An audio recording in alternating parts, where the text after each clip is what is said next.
মেয়েটাকে এ বাড়িতে ঢুকিয়ে কি আমি ভুল করলাম? হাতের মুঠোয় এনে পিষে মারবো ভেবেছিলাম, কিন্তু এই মেয়ে তো এখন আমার মুখের উপরেই। একে আর বাড়তে দেওয়া যাবে না।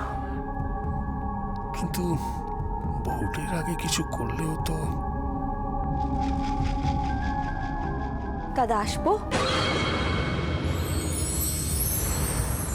খুব জরুরি একটা কথা ছিল আপনার সঙ্গে। এসো।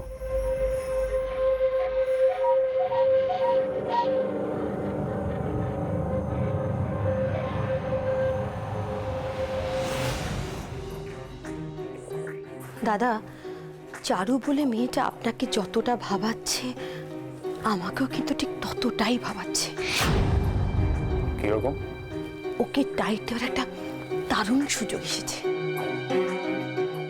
ওদের মধ্যে একটা বেশ একটা ছাই চাপা আগুনের আঁচ টের পাচ্ছি দাদা।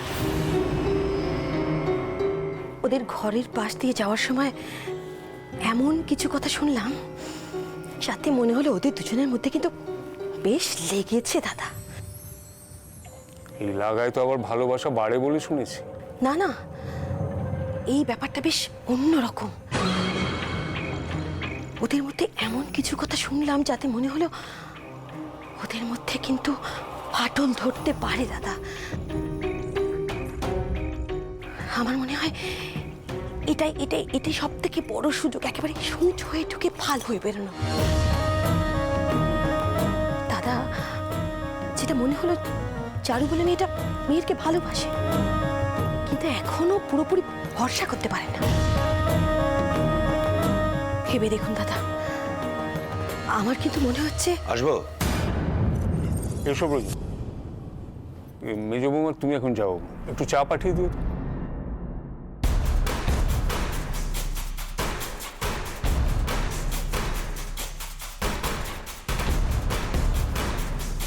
মেজ বৌমা কি কোনো খবর দিতে এসেছিল?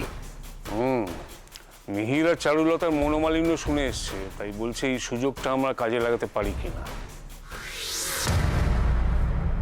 তা তুমি কি ভাবছো? চারুলতাকে তো যেভাবেই হোক সরাতেই হবে, বুঝো, যেভাবেই হোক আর যতটা তাড়াতাড়ি সম্ভব। কিন্তু ভোটের আগে? আগে পরে নিয়ে আমি ভাবছি না, বুঝো। আমি শুধু ভাবছি যে ধারালো জিনিস বেশি দিন হাতে ধরে রাখা উচিত নয়, তাতে ওই ধারে নিজের হাতে কেটে দু টুকরো হয়ে যেতে পারে। বুঝলাম, কাজ হয়ে যাবে। কাজ যেভাবেই হোক সেটা যেন দুর্ঘটনা বলে মনে হয়। মানে আমার দিদি চারুলতার কথা বলবো। ঘটনা অবশ্য অনেক আছে, তবে এই নোটিশ বোর্ডের গল্পটা পরিষ্কার করার জন্য আপাতত এটুকুতেই হবে।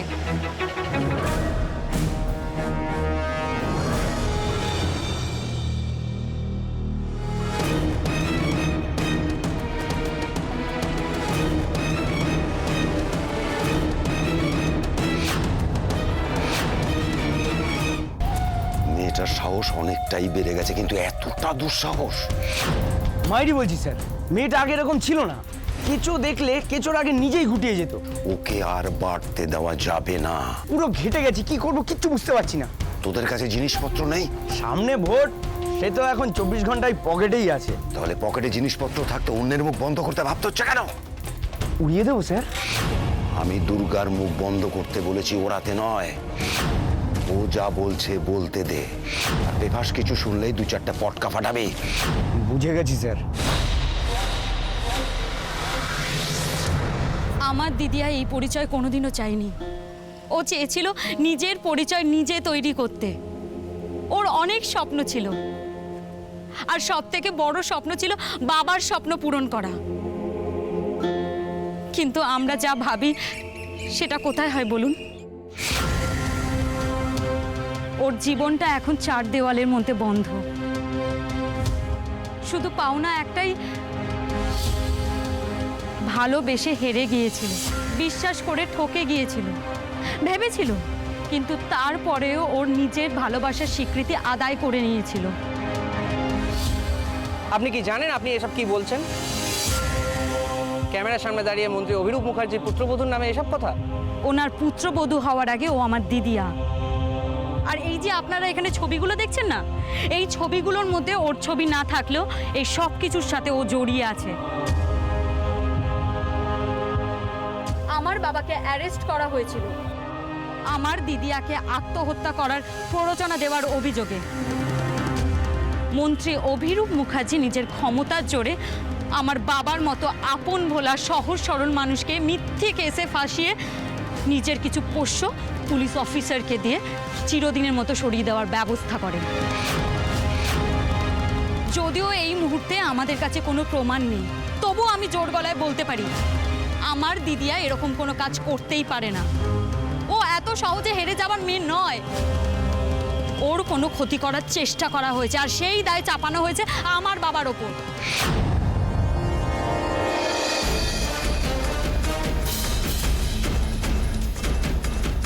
এই ছবিগুলো সেই দিনের, সেই মুহূর্তে। ভালো হয়েছে যারা এই ছবিগুলো এখানে টাঙিয়েছে। সবাই জানুক, সত্যিটা সবার সামনে আসুক। কিছু মনে করবেন না, আপনাকেও কি ওরা কোনোভাবে? পাগলের মতো খুঁজেছি আমি আমার বাবাকে।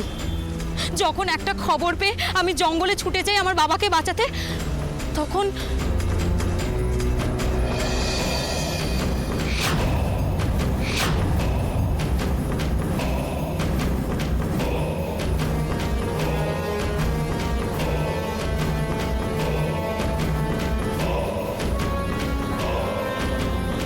অসৎ মানুষ হয়। সব জায়গাতেই এরকম কিছু না কিছু মানুষ আছে। দিনের বেলায় যে মানুষগুলো উদ্দিগায়ে আমাদের ঠিক ভুল বিচার করে, রাতের অন্ধকারেই তারা কয়েকজন। তবে ওরা জানতো না অন্যায়ের সাথে লড়াই করার ট্রেনিং আমার কাছে আছে। আমি best RCC cadet Durga Chakraborty.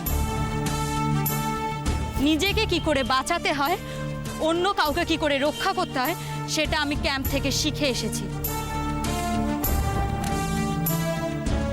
সেই রাতটা আমাদের কাছে বিভীষিকার মতো এখনো।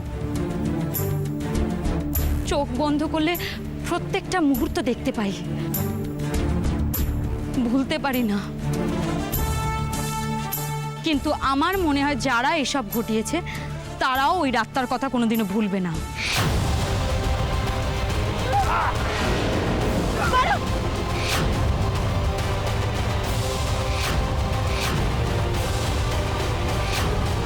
এমন শিক্ষা দিয়েছি যেটা সারা জীবন মনে থাকবে ওদের। অবশ্য সেদিন আমার গ্রামের অনেকেই আমার পাশে ছিলেন। ওদের ভাগ্য ভালো, ওরা সময় মতো পালাতে পেরেছিল। ওই মানুষগুলোর হাতে পড়েনি ওরা। আচ্ছা, যে লোকগুলোর কথা আপনি বলছেন তাদের আইডেন্টিফাই করতে পারবেন? আই মিন, তাদের মধ্যে কি কাউকে আপনি চেনেন? খুব ভালো করে। তাদের মধ্যে যে আমাকে অসম্মান করার চেষ্টা করেছিল সে কে, আপনারা সেটা জানলে একটা বড় ধাক্কা খাবেন। তিনি একজন স্বনামধন্য নেতার ভাই, পুলিশের বড় কর্তা। নেহা, দুর্গা দুর্গা কার কার কথা বলছে? পুলিশের বড় কর্তা, স্বনামধন্য নেতার ভাই, বল না কার কথা বলছে? আপনি কাইন্ডলি তার নামটা বলবেন আমাদের? এত কথা যখন বলছেন তার নামটা বলতে নিশ্চয়ই আপনার কোনো আপত্তি থাকার কথা না।